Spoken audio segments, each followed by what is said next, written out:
Hello दोस्तों, नमस्कार। Study with genius पर आप सभी का स्वागत है।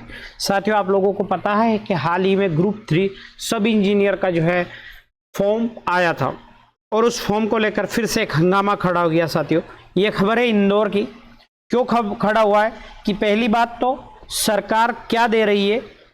आपने किस्सा सुना होगा, ऊंट के मुंह में जीरा। हाँ, उसी तरह की जो है आदतें हमारी सरकार की हो गई है कि वादे किस तरह से करती है। देखिए वादे हमारी सरकार के, 1.5 लाख पदों पर भर्ती की घोषणा, सिर्फ 67,000 भरे गए। अब 2 लाख पदों की भर्ती का ऐलान किया गया। ये स्थिति हमारी सरकार की है। क्या है, आ रही नौकरियां युवाओं को दे जानकारी। 75,000 7,500 पदों की भर्ती होगी, 2 लाख और पुलिस में।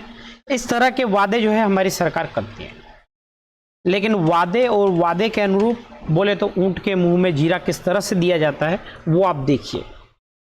साथियों, सब इंजीनियर के फॉर्म 2-3 दिन पहले आए। 12 तारीख से जो है 12 सितंबर को परीक्षाएं हैं। शायद आज से आवेदन फॉर्म फिलअप होना स्टार्ट हो गए हैं। लेकिन देखिए सरकार क्या कर रही है। सरकार कर रही है 283 पदों पर भर्ती, उसमें से पीडब्ल्यूडी पीएचई के जो है 91 पद। और आप जानते हैं साथियों, सिविल इंजीनियरिंग में पीडब्ल्यूडी और पीएचई की सबसे ज्यादा वैकेंसी होना चाहिए, लाजमी बात है। दिव्यांग कोटे के सामान्य के लिए एक भी नहीं, अर्थात सामान्य जो है अनरिजर्व कैटेगरी के लोग हैं उनके लिए एक भी वैकेंसी नहीं दी गई। और क्या है साथियों, विरोध शुरू हुआ। कलेक्ट्रेट पहुंचे अध्यार्थी, बोले यह तो अत्याचार है। और हाँ, मैं भी मानता हूं कि ये विद्यार्थियों के साथ अत्याचार है। अरे, जब आप लोगों को नागरिक प्रशासन, जल संसाधन, ग्रामीण यांत्रिकी सेवा विभाग में एक भी पद नहीं दिया, और आप जानते हैं ग्रामीण प्रशासन, जल संसाधन और ग्रामीण यांत्रिकी सेवा विभाग पीएचई इन जैसे डिपार्टमेंट ही सिविल इंजीनियरिंग के मेजर ऑफ डिपार्टमेंट्स हैं। तो साथियों, इस तरह की जैसे अनियमितताएं सरकार क्रिएट कर रही है, ये आगे भविष्य में हमारे जो स्टूडेंट्स हैं उनके साथ खिलवाड़ ही हो रहा है। अब आप एक बात बताइए, पिछली बार सीटों से 50 गुना अधिक रजिस्ट्रेशन हुए थे। मान लो एग्जाम्पल है, मैं सीट मानता हूं 100, तो कितने 500 फॉर्म जो है रजिस्ट्रेशन हुए थे और केवल 10 वैकेंसीज आई थी।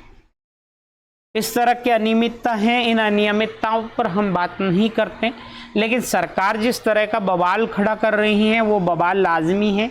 एक तरफ तो सरकार कहती है कि वैकेंसीज आने वाली है ना, आ रही है नौकरियां युवाओं को दे जानकारी। सीएम, हमारे मध्य प्रदेश के सीएम डॉक्टर यादव साहब कहते हैं कि प्रदेश में 2 लाख पद और पुलिस के 7,500 पदों की वैकेंसीज होनी है। तो एक बात बताइए कि कहां पर है ये, कहां है ये 2 लाख पद? 283, आप एक बात बताइए, 283, 250, 148, 297, इस तरह से आप पद ला करके ये 2 लाख होंगे? एक बात बताइए कि मैं दाना दाना करके लाखों क्विंटलों में गेहूं इकट्ठा कर सकता हूं क्या? क्योंकि 2 लाख तो लाखों चीज है। साथियों, इस तरह का छलावा जो है मध्य प्रदेश सरकार के द्वारा बच्चों के भविष्य के साथ खिलवाड़ हो रहा है। और तीसरा नोटिस देखिए, और ये तीसरा जो नोटिस है साथियों, ये तो और भी काफी दिक्कत खड़ा कर रहा है। ये दिक्कत खड़ी इसलिए हो रही है, अतिथि शिक्षकों से संबंधित खबर, ये भी सीहोर अखबार में आई है। और क्या है साथियों, उसमें आप लोगों को पता 7 तारीख से जो है आपको ज्वाइनिंग देना है, लास्ट डेट है, लेकिन पोर्टल बंद है। 5 तक पोर्टल बंद रहेगा। 7 को आपको वैकेंसी से आप 7 को चले जाना।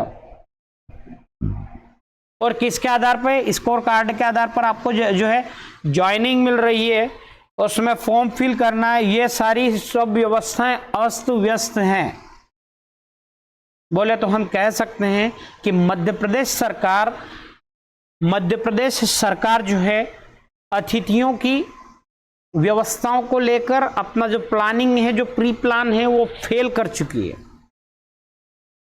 जो भी अतिथि भाई ये देख रहे हैं, पूरा एक क्रिटिकल कंडीशंस में 7 तारीख आपकी लास्ट डेट है।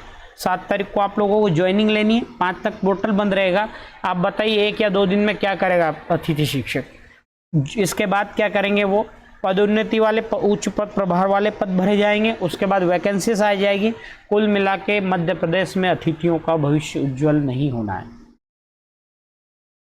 साथियों, अगर आपको मेरी पेशकश अच्छी लगी हो तो प्लीज़ एक लाइक जरूर करना। मिलते हैं साथियों अगली खबर के लिए। और आप लोगों को डिटेल्स बताना चाहता हूँ साथियों कि हम लोग जो है क्लास 9 से 12 तक के सारे बच्चों को पढ़ाते हैं, है ना। अगर आपका कोई भी भाई बंधु, कोई भी स्टूडेंट हो, अगर उसको किसी भी प्रकार की प्रॉब्लम है तो आप उससे स्टडी विद जीनियस के साथ अपना नॉलेज को शेयर करने का बोल सकते हैं। धन्यवाद साथियों। जय श्री महाकाल।